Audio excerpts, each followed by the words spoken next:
Hello Internet, my name is Bobo. Insert Morbius joke here. Today we're talking about Power Rangers. If you didn't know, I love this series. Over COVID, one day I got really bored and decided to binge watch everything from Lost Galaxy to present. In the end, I got about as far as Dino Charge Season 1 before everything got taken off of Netflix. I enjoyed my time with it. I'm not a big fan of every season, but it was fun to see how the show evolved over time. I might talk more about my thoughts on each season in the future, but today we're talking about Power Rangers Lightning Collection Dino Fury Green. While I haven't finished Dino Fury, I did watch the first half when those episodes came out, before something else took over my life. I did like Izzy. She's probably my favorite Ranger, and I did want the basic figure. Then Hasbro locked it to a 5-pack, and I skipped it. I just waited, and eventually I found the Lightning Collection figure for $8, so let's take a look at what this figure has to offer.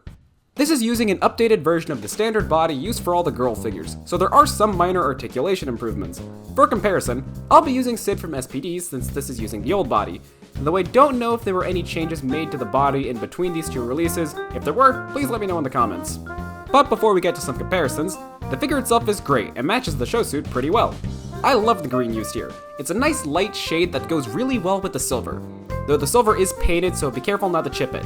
I've had problems with silver paint chipping on Hasbro figures really easily, but so far this has held up. Now another thing I like about this figure is that Thunderbolt is consistent on the torso. A problem I've had with the SPD figures is the top and bottom halves of the numbers don't really match up if it's perfectly straight, so you have to move the torso a bit to line it up properly. But that problem isn't present here. I think, if you see it, do not tell me. I am begging you, please do not. Now for accessories, she comes with some alternate hands, 2 open hands and 2 gripping hands for her sword. Both sword gripping hands have an up and down hinge, so you can get some cool sword poses. You can also put the sword in the holster, but I don't recommend it. At least with mine, it's an extremely tight fit, so I'm just not gonna mess with it. I do not want to get the sword stuck in there. You also get this lightning effect, which looks fine, as well as an unmasked head. The head is not very good. Okay, I think it's fine as a head. It looks like someone who could exist somewhere in the world. I just don't think it really resembles Izzy at all. So it fits in with the rest of the heads not looking very good. But if you're wondering why this head is on the wrong body, it's because swapping the head for Izzy is really scary to do. When you first buy the figure, it comes with the civilian head on, that's fine. But the problem is taking it off felt like I was gonna break the figure, so I'm not doing that again. Especially since I've heard some horror stories with this figure having really bad QC. It's a miracle my figure is as good as it is. Now while we're on the topic, let's talk about the problems. Besides the fear of breaking it with swapping parts, I really don't have too many. The joints for the arms and the lower knee are looser than I'd want them to be, but they aren't really bad.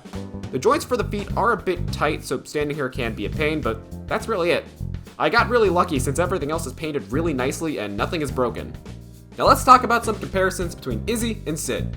The updates to the body include a new head joint, it's no longer a ball and hinge, now it's just... I don't know.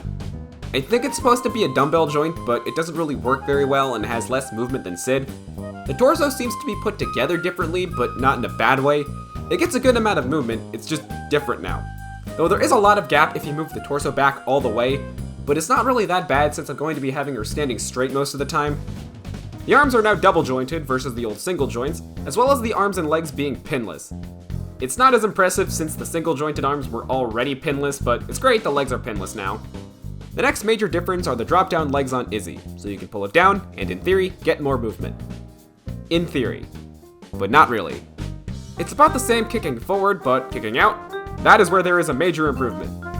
Now real quick, let's go through articulation. It's about the same as the old figure with some slight improvements and one thing that got worse. The head is no longer on a ball and hinge, so you don't get much up or down. It's not even much tilt. It's pretty much just rotation. You have butterfly joints at the arms, full rotation. Arms can hinge out. Arms are now double jointed. The open hand has an in and out hinge, with the sword gripping hand having up and down. The torso is on a ball joint and has a hinge for forward and back. Drop down legs that have a good amount of forward and can go out really far. Double jointed knee. And feet can hinge forward, back, with a good ankle pivot. It's pretty standard Lightning Collection articulation, but with some differences. It's not really improvements, but it's not really all that much worse. It's just different than how it was before.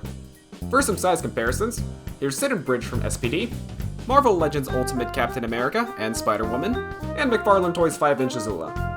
Overall, I'd give this figure a 7.5, but that's because mine is good QC-wise. It could be much worse for you, but for me, I like this figure. It's not the best I have, but it's far from the worst. If you can find one, I'd say it's worth picking up.